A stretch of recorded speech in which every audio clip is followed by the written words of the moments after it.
Today, I'm going to show you how to create your own AI cartoon videos. Even if you've never animated before, no experience needed, no expensive software. I'll take you through it step by step. It's totally beginner friendly. Stick around and see what's possible. Adama was just out exploring, chasing butterflies, minding her business, until she heard the tiniest little sneeze. She turned, and there it was, a tiny piglet in a red scarf, sneezing sparkles and looking just as surprised as she was. Maya smiled. The piglet smiled back, and just like that, the forest wasn't so quiet anymore. Pretty cool, right? I made that using only a few AI tools.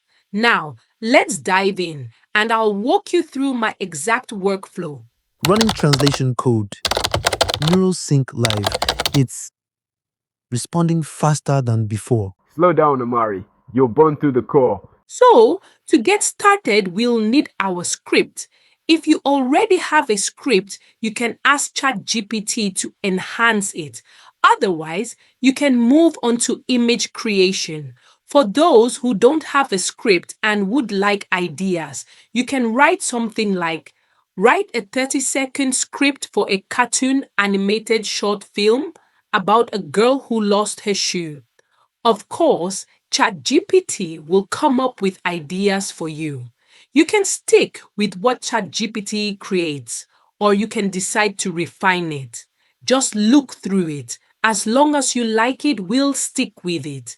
But if it's not what you want, of course, you can adjust it and give ChatGPT more information on how to proceed.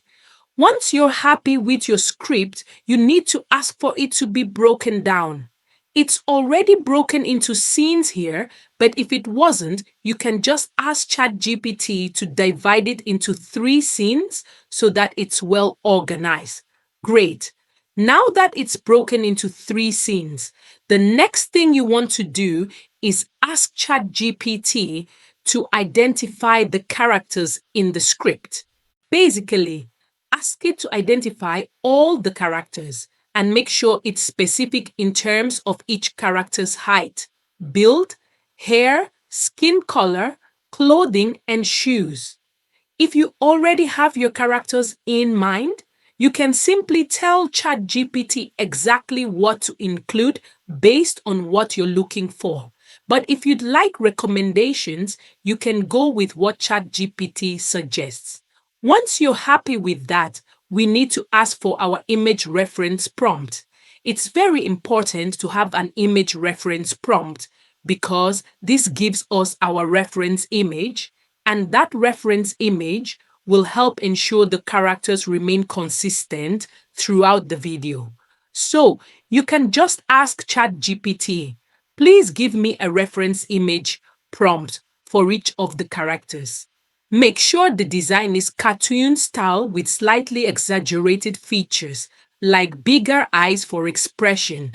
The style should be colorful, cartoon animation with clean lines and vibrant colors, like modern animated movies.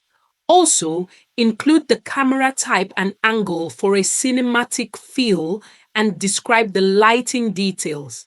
Including the camera type really gives it that cinematic look, and mentioning how the lighting appears in the image adds to that as well.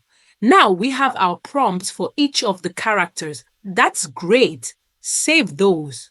Next, we need our image prompt for the scene. Now we want ChatGPT to write the image prompt for the scene.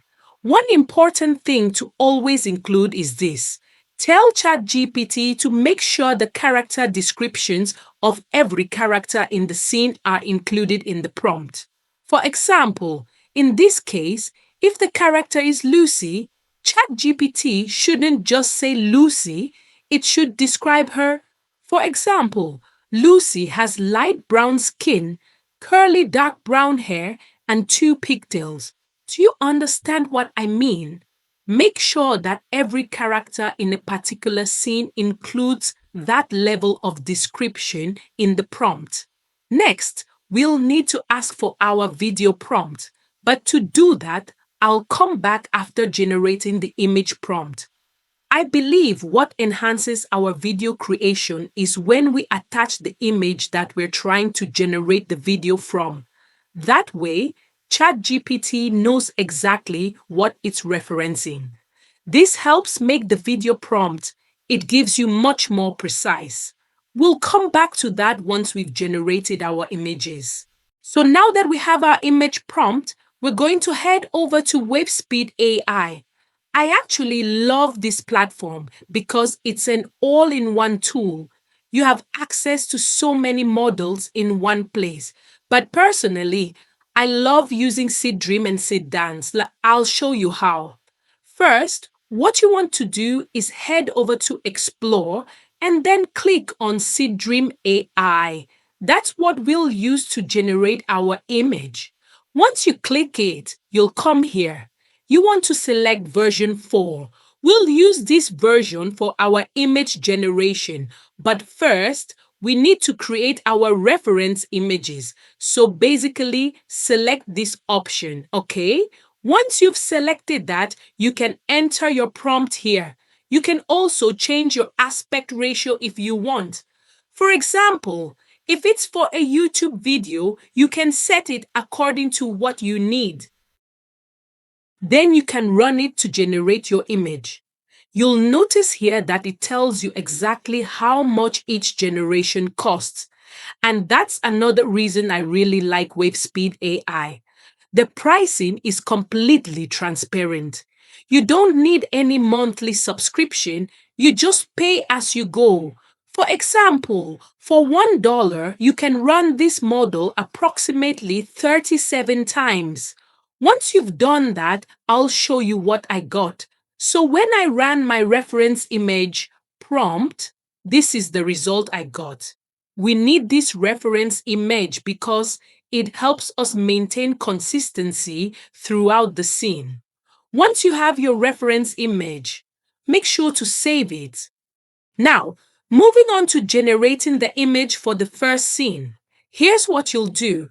Go back to Explore and then click Seed Dream again. This time, you'll want the Seed Dream version 4. Edit. When you click Edit, you can enter your prompt, and this is also where you can upload your reference image so the model knows exactly what you're working with. That way, it understands that you're using the same characters and maintains consistency. If your scene includes more than one character, you can upload multiple reference images. For example, both the girl and the pig. You can upload up to 5 items here, depending on how many characters are in the scene. Let me show you an example. In this scene, you can see that I uploaded the reference image for the girl and the reference image for the pig. And then I entered my prompt. Another thing I mentioned earlier is very important. Make sure ChatGPT always includes a character description for every character in a particular scene. For example, it should describe what the girl looks like and also describe the pig. That combination, the detailed character description plus the reference image, is what ensures your characters remain visually consistent throughout your video. You can see from my examples how consistent it stays. It's still the same character over and over. That consistency comes from always including the character description and the reference image each time. Sometimes it's even best to get a reference image with a white background so it's clean and easy to work with. Once you've done all that, you can run it to get the first image for your first scene. After that, you'll repeat the same process for each subsequent scene. Once all your scene images are complete, we can move on to the video creation part. So now, to create our video prompts, we'll need ChatGPT's help again. This particular stage is very crucial for generating amazing videos from images. I have not seen anyone mention this before, not a single person. I honestly don't even remember exactly how I discovered it. I was just experimenting one day, trying different things, and I stumbled upon it, but it worked, and it works really well. So here's what you want to do. Go to ChatGPT and click Attach. I can't do that right now because I'm not logged in. When you click Attach, upload the image that you want to turn into a video. Then there are specific things you have to say. You'll tell ChatGPT something like, write a detailed cinematic video prompt for Maya, in this case, playing violin for her family in the living room. The reason this is so important is because ChatGPT now has the image to reference. It knows how Maya is standing, where her family is positioned, and how she's holding the violin. If you just typed Maya is standing in the living room, ChatGPT wouldn't know the orientation, whether Maya is facing her family or turned away. But when you attach the image, ChatGPT understands the layout, the poses, the expressions, and the scene composition. This allows it to generate a much more accurate and cinematic video prompt. Another thing you want to ask ChatGPT to do is to describe the animation style, the camera type, lighting, and mood, and most importantly, to break down the scenes by time. For example, it might say from 0 to 1 seconds, Maya moves slightly to the left. From 1 to 2 seconds, she smiles while playing. From 2 to 3 seconds, her little brother starts clapping. You see the idea. ChatGPT will automatically generate this structure for you. Once you've done that, you'll have your video prompt ready. Keep it handy. We'll need it for the next step. Now it's time to generate the image to video animation. Go back to WavespeedAI, click Explore, and then choose Sid Ant's video. You'll see several Sid Ant's video models available, but I personally always use version 1 Pro. You can experiment with the others if you like, but this one works beautifully for me. Once you click it, enter the prompt you just generated from ChatGPT. Then, make sure to include the same image you used, the one you're converting into a video. One of the things I really love about this model is that you can actually choose the duration, anywhere from 2 to 12 seconds in 1 second increments. That's a huge advantage because with many other tools I've tried, you usually only get fixed options like 5 seconds or 10 seconds. Here, you can choose exactly what you need. For example, if 5 seconds is too short but 10 seconds is too long, you can pick 6 or 7 seconds instead. Next, select your aspect ratio. For a YouTube video, you'll likely want 16 to 9. The platform will then show you the exact price before you generate. For example, if I choose a 5-second video, it tells me precisely how much it will cost to generate that clip. Now, let me show you what I got. I used my prompt for Maya playing violin for her family in their living room.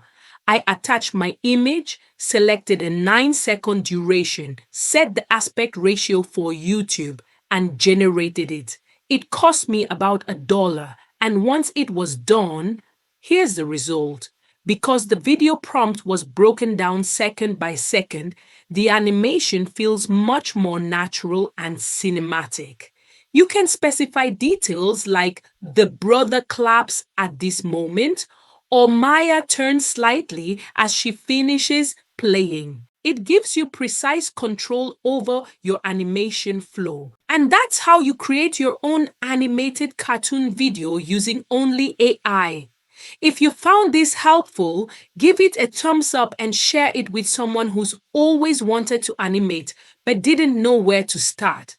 Don't forget to subscribe for more easy, beginner-friendly AI tutorials. This is just the beginning. Your next video could be a masterpiece. See you in the next one.